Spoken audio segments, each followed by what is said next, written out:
Hello, welcome to Jessie at Home. Today I'm going to show you how to make the glitter and gleam scarf.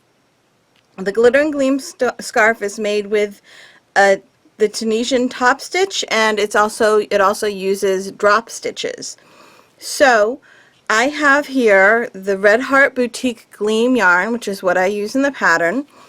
And this is a Tunisian hook. It's made by Denise. It's a Denise interchangeable, and so you can see that the extension piece comes off. I just have the smallest extension piece in this one because I'm not doing a big blanket or anything, so this is just the smallest little extension piece with the stopper, which is plenty big to stop your yarn from falling off the end of your crochet hook as you're working your stitches.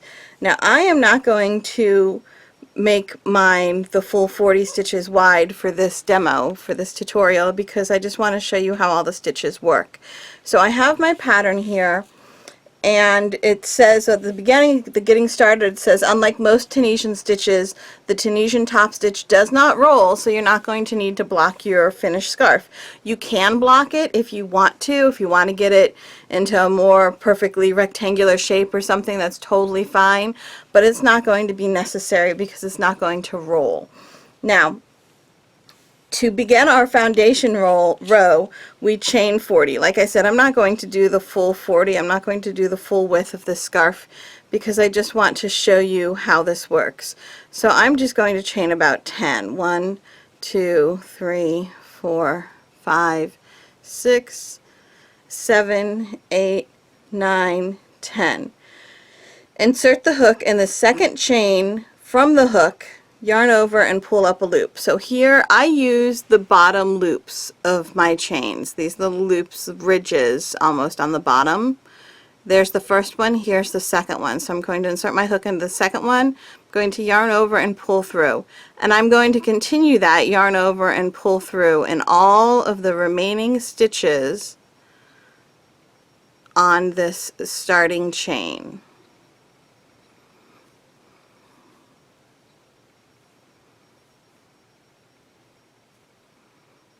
So I'm almost there. Just inserting the hook into the bottom ridge, yarn over, pull through. Now I have all those stitches on my hook. Okay, and that is the end of row 1A. For row 1B, you're going to chain 1 and then yarn over, pull through 2 loops all the way to the end. So you're going to yarn over, pull through 2, yarn over, pull through 2. Just keep doing that. Yarn over, pull through 2, yarn over, pull through 2, yarn over, pull through 2, 2, 2, 2, 2, and we're back to the beginning again. So now we start row 2. Row 2, chain 1. We're going to skip the first top bar, which is actually from the chain 1, and we're going to Tunisian top stitch in the next stitch and in each stitch to the end. So we hit the chain 1. We did the chain 1 already, and there is the top bar that we're skipping. We're going into the next top bar, yarn over, pull through, and into the next top bar, yarn over, pull through, and keep doing that. And the top bars, yarn over and pull through all the way to the end. And we do this, we even do the top bar at the very end. You'll see when we get there. Yarn over, pull through, into the top bar, yarn over, pull through, into the top bar, yarn over, pull through, and into the top bar, yarn over, pull through. And that was our last one.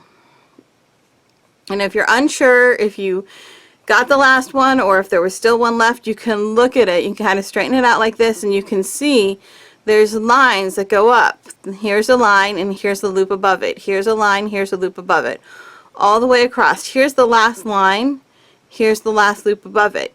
So we didn't stop early, we didn't stop late, we stopped at the exact right point because every single one of these lines has a loop right above it.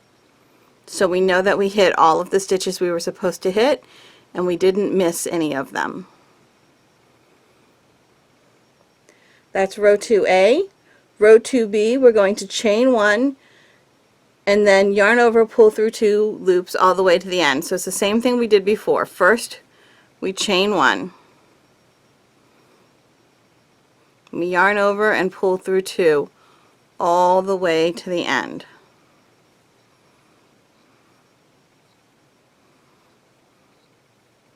Same thing we did for row B, for row 1B.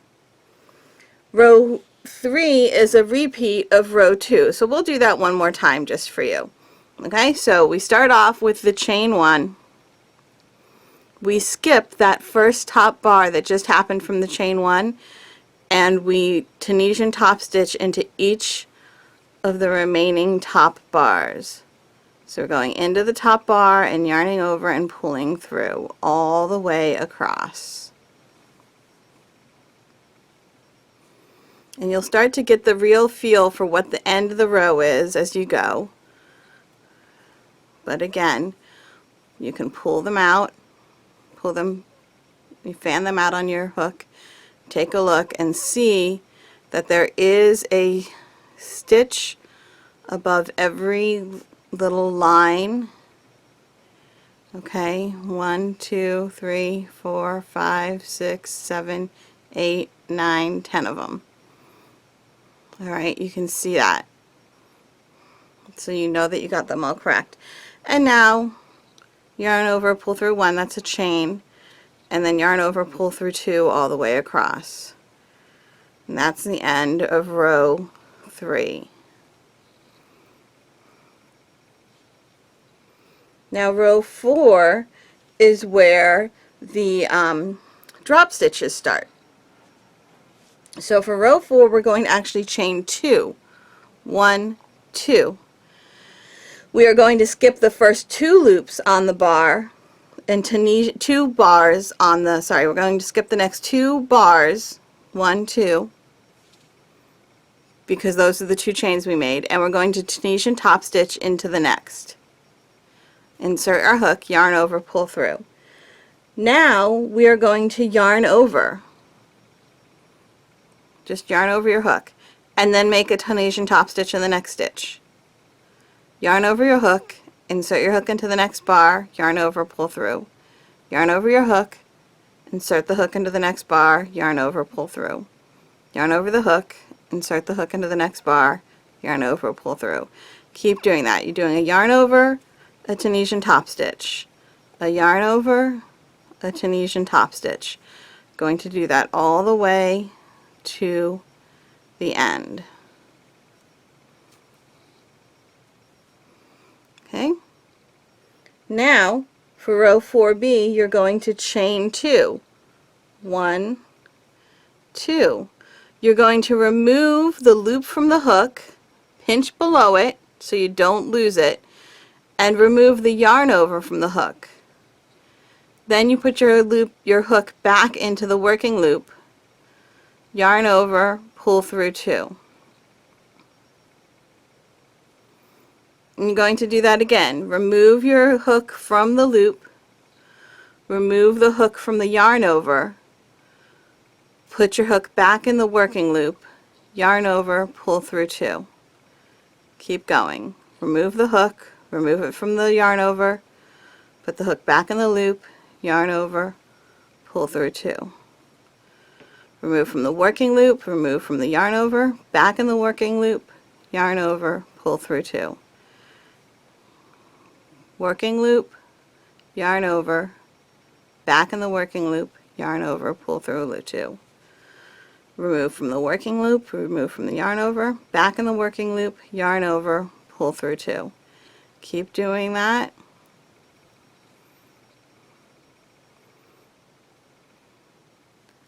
Pull through 2. In the end you'll end up with 2 stitches on your hook. You see that? I have 2 stitches left. This is when I now yarn over and just pull through the last 2. And that makes my drop stitch. You see that? Okay, so you're going to continue that drop stitch row. Rows 5 through 8 are the same as row 4, and then rows 9 through 11 are the same as rows 2 and 3 were. So it's 5 rows of the Tunisian drop stitch, 5 rows of the Tunisian drop stitch, 3 rows of the regular Tunisian top stitch, 5 rows of drop, 3 rows of regular, and it just keeps going throughout the entire pattern. Alright, so hopefully that helped you understand it. If you're still having problems with the drop stitch, you can always go back in the video and watch that row again. Okay, and just keep watching it as many times as it takes you to figure it all out. Okay, and remember to count your bars, to look at your bars and make sure that you've gotten everything, because it's really easy to miss that last piece. And it's also really easy to stop too early. So there you have it. I hope that's helped you out with the glitter and gleam scarf. Now you can go ahead and make one of your own. Thank you.